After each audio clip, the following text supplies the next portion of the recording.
The end of day 6 is quickly approaching. So in this study, I want to try and anticipate what we should be expecting as it dawns toward the new day, beginning with the Transfiguration.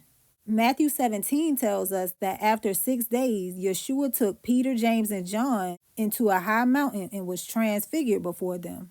And Mark 9 gives us the same 6-day time frame. But Luke 9 says it was about 8 days. So between 6 and 8 days, Yeshua, Moses, and Elijah are all glorified. So let's see if we can find common ground here.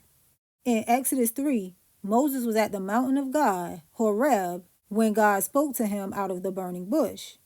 And this is the same mountain where God assembled Israel to covenant with them by giving them the 10 Commandments or words, although it is called Sinai here. From what I can tell, Sinai is the actual name of the mountain, and Horeb is the name or description of the wilderness or area that it is in. Now in Exodus 24, Moses, Aaron's 2 sons, and 70 elders ascend the mountain and feast in the presence of God. And afterwards, a cloud covers the mountain for 6 days. And on the 7th day, God calls Moses up. And Moses remains in the mountain for 40 days and 40 nights, where he is instructed by God and receives the first 2 tablets of the testimony. But by the time he is ready to descend with them, God informs him that Israel has already fallen into idolatry. And after he descends with the tablets and sees it for himself, he breaks them in anger before going up a second time to get their replacements, and coming down with his face shining, reflecting God's glory. Next, in 1 Kings 19, we have Elijah, who journeyed 40 days and 40 nights to Horeb, where he hears not the word of Yahuwah or the angel of Yahuwah, but the Damama, which is translated as a still small voice. Finally, we have Yeshua. And in Mark 1, we are told specifically that Yeshua was tempted in the wilderness where he was with the wild beasts. Now Luke 4 tells us he departed into the wilderness from Jordan, and he was tempted there to turn stones to bread. Then he is taken to the pinnacle of the temple, which would have been on Mount Moriah, where the temple stood. Afterwards, he is taken to a high mountain and shown the kingdoms of the world. Those kingdoms, including Israel, belong to Nebuchadnezzar, as I go into in Spiritual Warfare Part 1 and Revelation 13. And because of that, I believe this is Mount Nebel, where Moses also was shown the promised land before he died. So it seems plausible to me that his temptation in the wilderness began at Horeb, where Moses was also called. So back to the Transfiguration, Peter, James, and John experience God on a mountain where they see Yeshua, Elijah, and Moses all glorified. And based on the timeline we saw with Moses, it's possible that day 6 represents the arrival at the mountain. Day 7 is when Yeshua is glorified. And in day 8, they are all glorified. Now, we are not specifically told what mountain they were on, but it seems possible to me that it could have been Horeb, as this mountain connects Yeshua, Moses, and Elijah together. The reason that I am not completely convinced, though, is because although Moses was glorified at Horeb, and Yeshua also would have been if his first temptation did indeed take place there, Elijah was not glorified on Horeb. This is the place where Elijah was essentially either allowed or forced to resign after abandoning his post, then accusing Israel to God. So I think the Transfiguration foretells the coming glory, perhaps at Horeb, perhaps on a different mountain, particularly Zion, though I will not rule others out. The point is to show that Mount Sinai in Horeb is the specific location where God chose to reveal himself on both a personal and national level concerning covenant. So let's prepare for the trip. The journey to Sinai begins with the exodus from Egypt. Now, Joseph originally found himself in Egypt after being sold into slavery. And while he definitely experienced hardships there, eventually he and all Israel found favor and prospered there. And they became content dwelling in foreigners' land. But this was not God's ultimate plan for them, so he allows a new leader to come in and afflict them in order to wake them up, which ultimately leads to the downfall of Egypt. Sure, on the way out, they spoiled the Egyptians and there was a wealth transfer. But this was after the affliction, not before. So this is the first consideration in our mental prepping. Now, since Israel is scattered, this will be worldwide. And in the first Exodus, this affliction had to be bad enough for all of them to be ready to leave.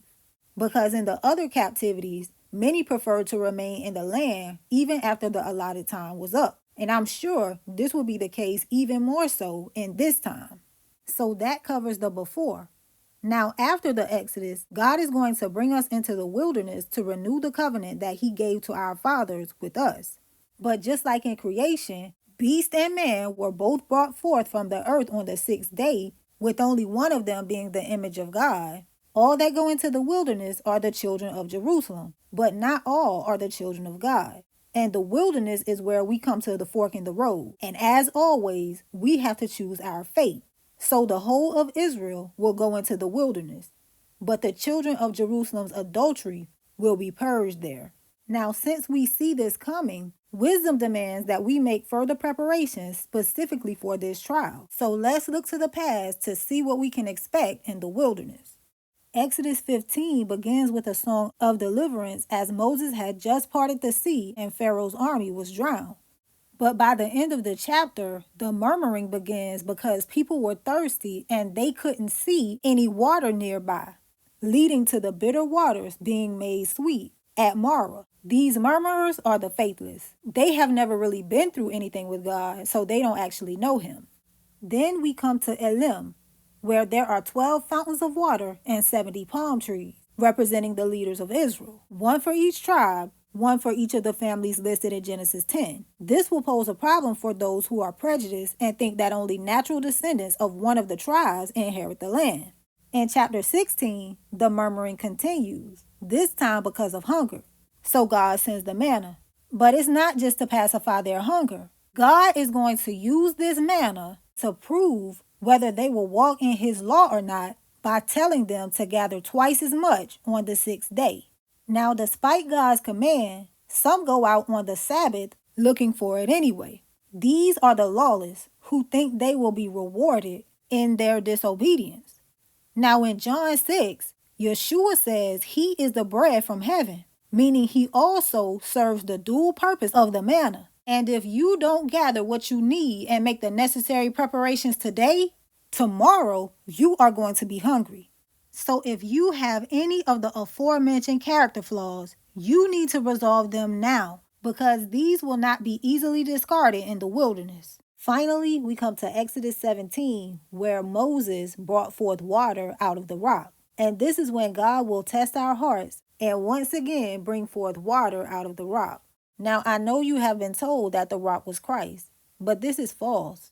Yeshua said, "He that believes on me, as the scripture have said, out of his belly shall flow rivers of living water." So the rock represents the stony hearts of Israel that God said He would replace with hearts of flesh, which is foreshadowed here in Moses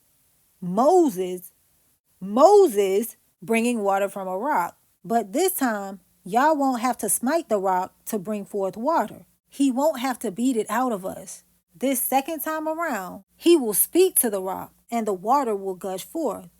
Because etched into that rock, those tablets of stone, hewn and brought to Him by Moses, is the everlasting covenant written with His own finger, the 10 Commandments. This is why Moses was disciplined so seemingly harshly, because his smiting the rock, instead of speaking to it, distorted the view of God's plan and gave way to the aforementioned false teaching. Finally, in 19, we are back at Sinai, where Yah will once again appear to all of His people Israel, speak the same 10 Commandments, and renew the ancient covenant. And this brings me to the prophetic symbolism of Moses receiving the law twice. In the context of the Exodus, Moses receives it once for the first gathering, once for the second. Both times it is the same law. But after the second time, Moses' face is glowing, revealing God's glory in the restoration of Israel.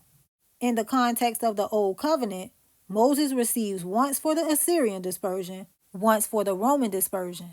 In the context of the Transfiguration and Renewed Covenant, twice Moses pleads for Israel's forgiveness, and Elijah twice accuses them of breaking covenant. Yeshua, then Moses, and Elijah all glowing represents the two dispersed nations being regathered before the faithful who will be forgiven are separated from those to be purged who will be accused by both Elijah and Moses through the law.